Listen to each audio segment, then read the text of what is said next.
Kita lanjutkan kajian akidah tauhid kita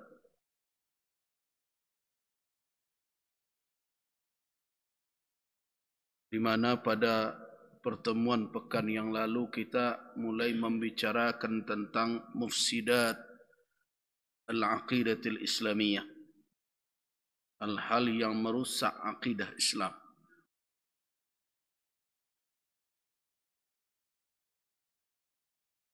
Perkara-perkara yang merusak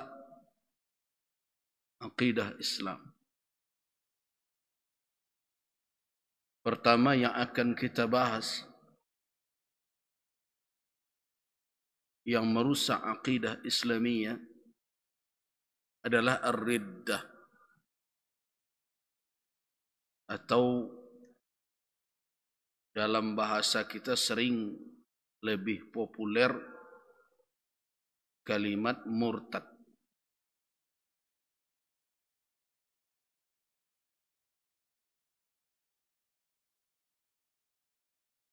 Kalimat murtad.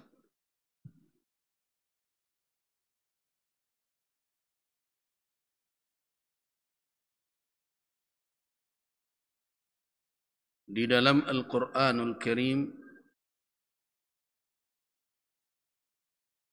perkara murtad ini datang dalam berbagai ayat di dalam Al-Quran. Di antaranya adalah firman Allah Subhanahu wa taala yang saya bacakan tadi, yaitu dalam surah An-Nisa ayat 137.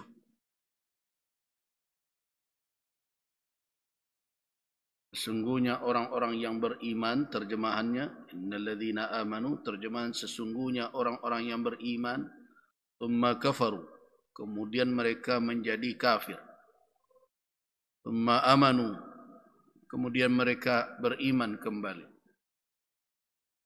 kemudian thumma kafaru, kemudian balik lagi menjadi kafir, thumma zdadu kufra, kemudian bertambah-tambah kekufuran mereka, lam yakunillahu liyaghfira lahum, Allah tidak akan mengampuni mereka, wala liyahdiyahum sabila, dan tidak pula akan memberikan mereka petunjuk kepada jalan yang diridhai oleh Allah Subhanahu wa taala. Ini adalah orang yang bolak-balik. Tapi kalimat riddah atau kalimat murtad yang merupakan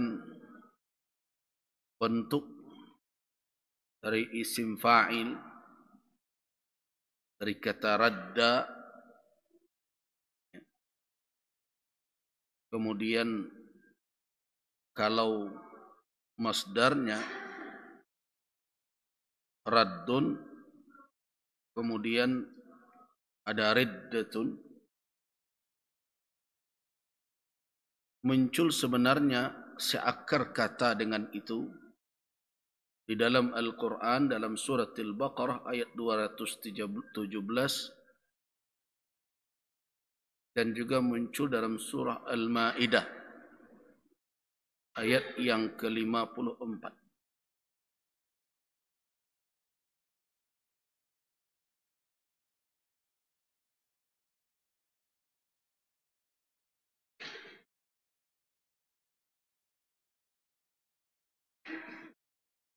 Muncul di dalam surah Al-Baqarah ayat 217 dan di dalam surah Al-Ma'idah ayat 54. Dalam surah Al-Baqarah Allah berfirman, yas'alunaka 'anil syahril harami qitalin fihi, qul qitalun fihi kabirun wa saddun 'an sabilillah wa kufrun bihi wal masjidil haram wa ikhraju ahlihi minhu akbaru 'indallah wal fitnatu akbaru minal qatl. ولا يزالون يقاتلونكم حتى يردوكم عن دينكم إن استطاعوا ومن يرتد منكم عن دينه فيمت وهو كافر فأولئك حبطت أعمالهم في الدنيا والآخرة وأولئك أصحاب النار هم فيها خالدون. Mereka bertanya kepada engkau tentang bulan haram terkait dengan peperangan yang terjadi di dalam bulan itu. Apa hukumnya? Bagaimana petunjuk syariat tentang itu?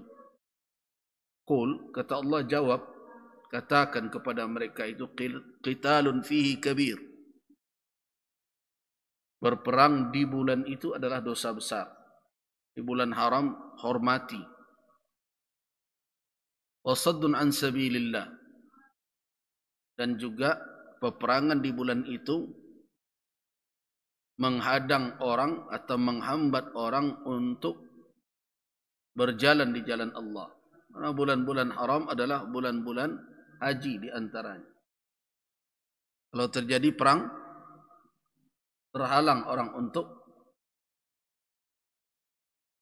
melaksanakan ibadah haji. Terhalang orang untuk datang ke Masjidil Haram. Karena itu stop peperangan di bulan haram. Dan ketentuan ini telah berlaku sebelum datangnya risalah yang dibawa oleh Nabi Muhammad sallallahu alaihi wasallam. Jadi sebelum Islam, orang-orang Arab sudah mengetahui hukum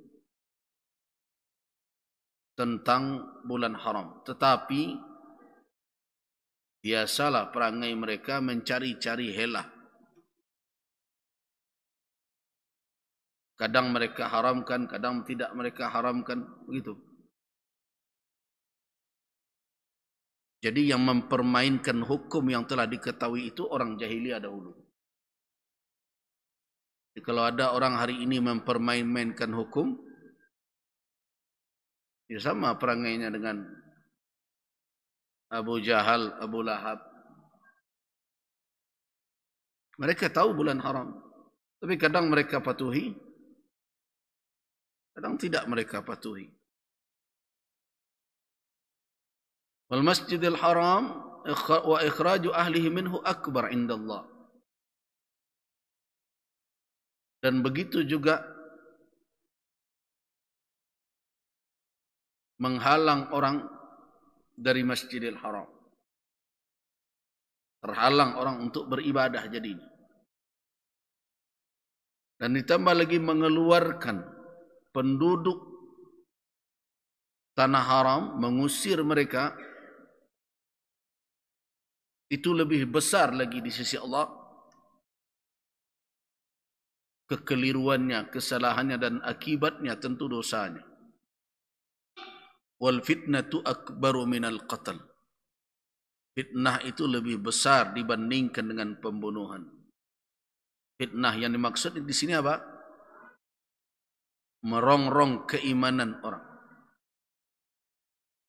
Fitnah yang dimaksud bukan hasuang pitana.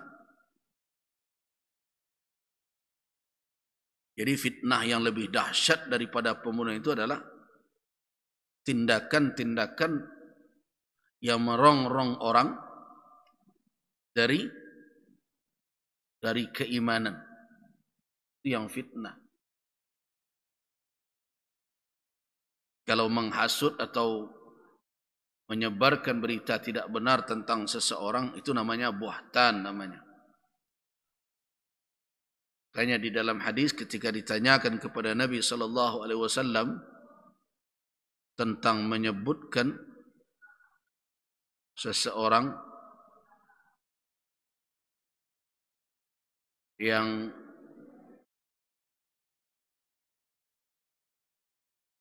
disebutkan itu ternyata benar padanya.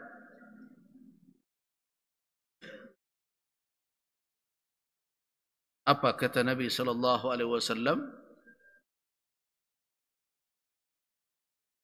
Kalau menyebutkan seseorang yang tidak ada padanya, itu namanya buhtan. Kalau yang ada padanya, gunjing namanya. Tapi tidak semua dipandang gunjing ya. Hari ini ada pula orang yang kadang berfatwa seenaknya saja. Jangan dipagunjang dia pejabat tu.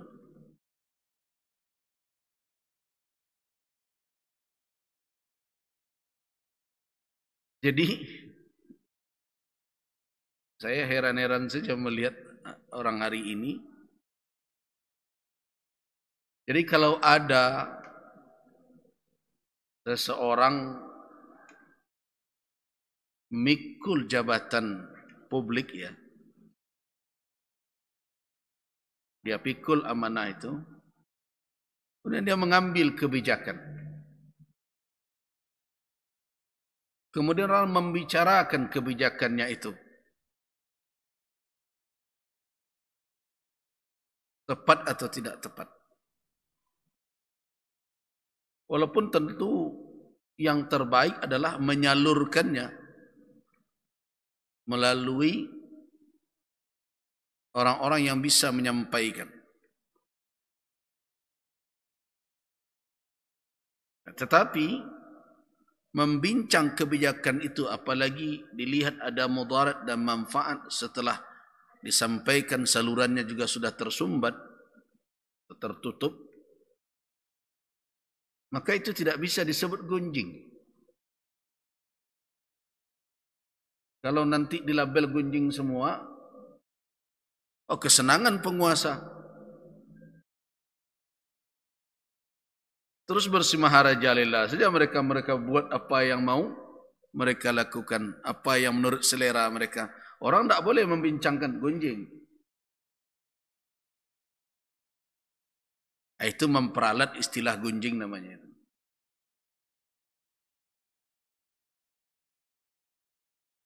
Ketika ada seseorang menawarkan diri, jangankan menawarkan diri jadi pemimpin, menawarkan diri jadi menantu saja, dicari tahu orang latar belakangnya bagaimana. Bahkan ditanya kepada orang, tahu tak si Anu itu? Batunya datang lamar anak ambo gitu. Bergunjing pula itu. Indah kan?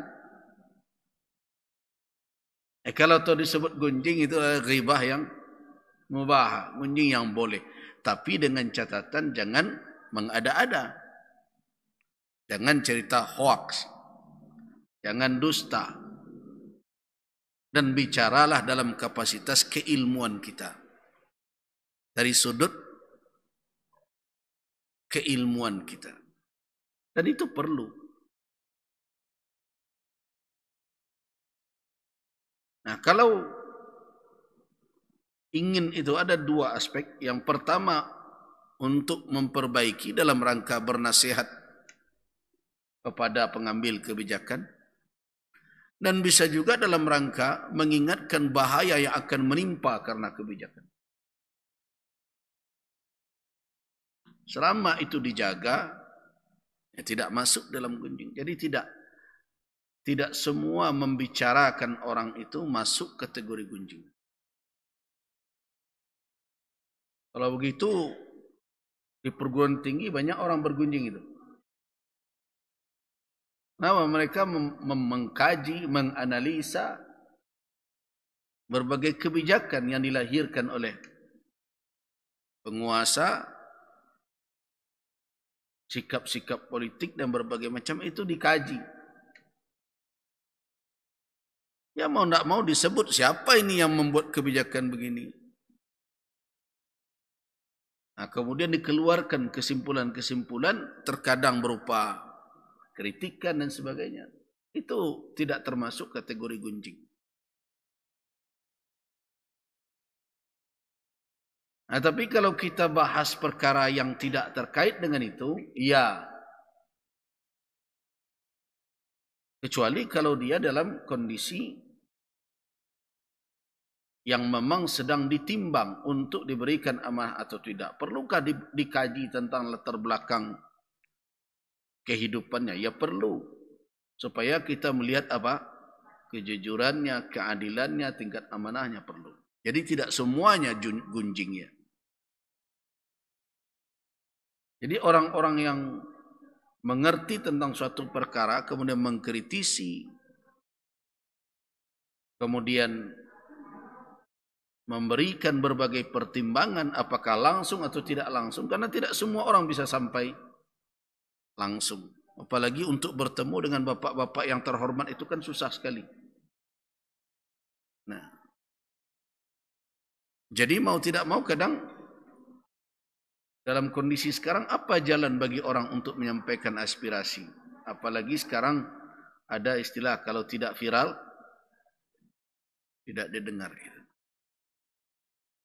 Jadi memang tidak semua orang, saya akui tidak semua orang niatnya baik ketika dia membicarakan sesuatu.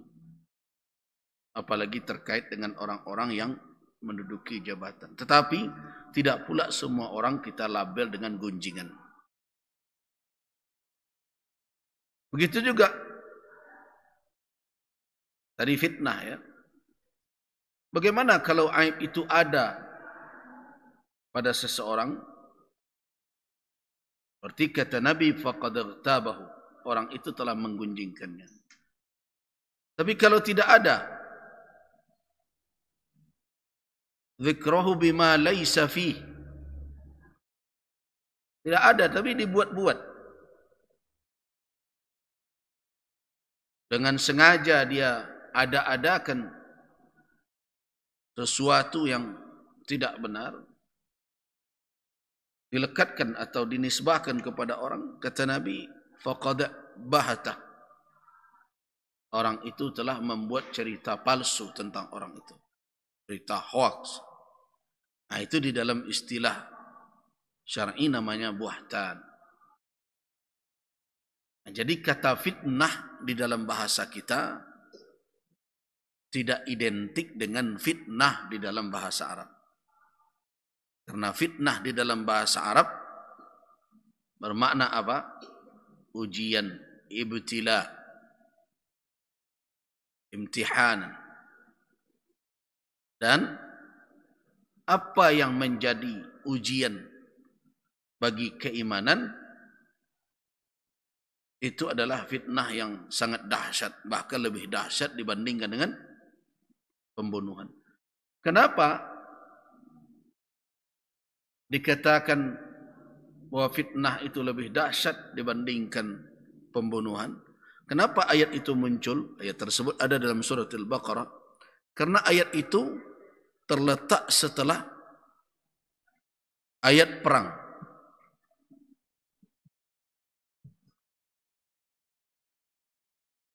Jadi perhatikan ayat 191 dalam surat Al-Baqarah itu, waqtuluhum haitsu thaqiftumuhum, bunuhlah mereka di mana saja kamu sekalian menjumpai mereka. Ini ayat terkait dengan perang. Bapak dan ibu-ibu bisa bayangkan peperangan pertama terjadi di dalam Islam itu antar siapa? Antar orang Badun Sanak. Ya. Bahkan di medan perang itu bisa berhadapan anak dengan bapak. Orang beradik kakak. Paman dengan ponakan, iya kan? Ya lihatlah, kalau berhadapan umpamanya bertemu antara Ali dan Abbas pada waktu perang Badar, Abbas bersama kaum musyrikin, Ali di pihak Rasulullah sallallahu alaihi wasallam. Itu kan paman dengan ponakan. Abdurrahman bin Abi Bakar ketika itu ikut kaum musyrikin. Ayahnya Abu Bakar bersama Rasul. Makanya ketika Abdurrahman telah masuk Islam, apa kata Abdurrahman? Ya, saya nampak ayah ketika perang Badar. Kata Abu Bakar, saya tidak lihat engkau. Kenapa engkau tidak ketemu saya? Kata Abdurrahman, saya khawatir kalau saya bertemu bertemu ayah terbunuh oleh saya. Makanya saya ragu untuk berhadapan. Kata Abu Bakar, kalau saya ketemu kamu pada waktu itu saya tidak ragu membunuh.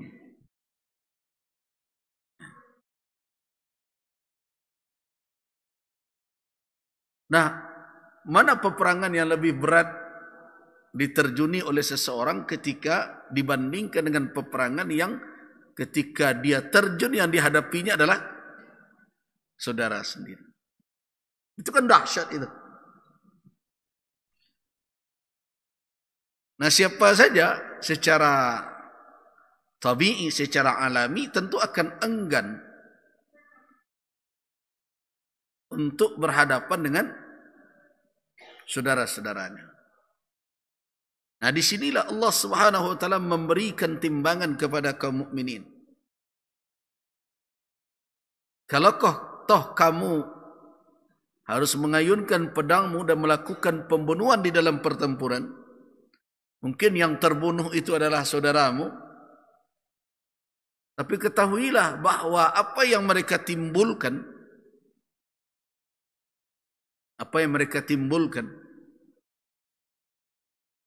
akibat dari penolakan mereka dan berbagai usaha jahat mereka yang ingin menghancurkan keimanan, yang ingin menggoyang akidah, itu fitnah itu. Jadi pekerjaan kaum musyrikin itu terhadap orang-orang beriman dahulu apa? Memfitnah orang. Memfitnah maksudnya adalah menggoyang keimanan orang supaya mereka meninggalkan Rasulullah, meninggalkan Islam. Nah, mana yang lebih dahsyat perbuatan mereka itu dibandingkan dengan pembunuhan yang mesti kamu lakukan dalam pertempuran? Tentu lebih dahsyat yang mereka perbuat. Kenapa? Karena yang mereka lakukan itu bisa mencabut keimananmu. Nah, itu makna dari fitnah asyaddu minal qatl itu. Nah, ini untuk menegaskan kepada kaum muslimin yang mesti terjun di medan tempur, karena mereka bertempur atau berperang demi untuk menjaga akidah. Mau tidak mau mereka harus membunuh, kalau tidak mereka dibunuh. Nah, disinilah Allah katakan bahwa fitnah yang mereka timbulkan, walaupun itu saudaramu sendiri, walaupun itu dunsanakmu sendiri ya, itu lebih dahsyat dibandingkan pembunuhan yang akan terjadi. Nah, ke sana maknanya.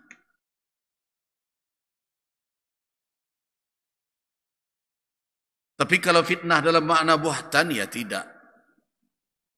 Itu tidak dahsyat dibandingkan pembunuhan. Pembunuhan lebih dahsyat dari itu. Tapi fitnah dalam makna berbagai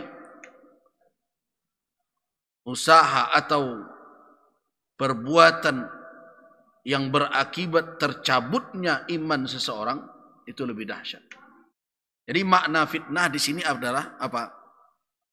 Berbagai hal yang muncul yang bisa menggoyang keimanan sehingga orang bisa menjadi meninggalkan iman itu, murtad kembali dari itu.